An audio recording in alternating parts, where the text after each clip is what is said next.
Avant tout, l'école Tam-Tam n'est pas une école, car elle n'en possède pas le flux le plus typique, à savoir la transmission de notions, de modèles, de techniques et de méthodes d'un petit groupe qui sait à un grand groupe qui ne sait pas. L'école Tam-Tam n'appartient ni à celui qui sait, ni à celui qui ne sait pas. Elle ne se structure pas autour d'enseignants et d'élèves. Elle s'organise uniquement entre ceux qui savent qu'ils ne savent pas et qui entendent découvrir et choisir des notions, des modèles, des techniques et des méthodes qui leur conviennent. L'école Tam-Tam n'a pas de structure. Elle n'est ni collective, ni obligatoire, ni autoritaire, ni publique, ni bourgeoise, ni ouvrière, ni idéologique.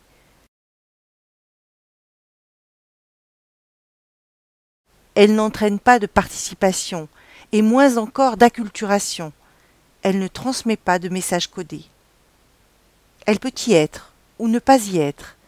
C'est un événement naturel, et quand elle y est, elle induit des comportements de vie personnels et différenciés. Elle est amorale, libératoire, originale, discontinue. Son but stratégique est de permettre que chaque homme puisse produire et consommer son activité mentale comme phénomène spontané, seul ou en groupe.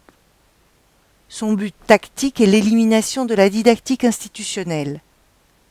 Elle ne se réalise pas par accumulation, mais par réinitialisation.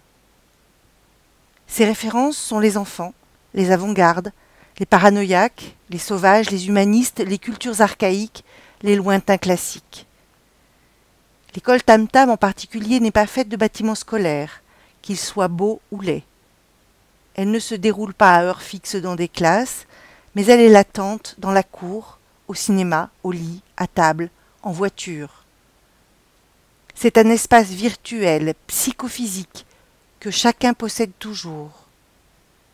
L'école Tam-Tam réside en définitive dans la non-existence de l'école même et consiste à vivre plus qu'à apprendre à vivre.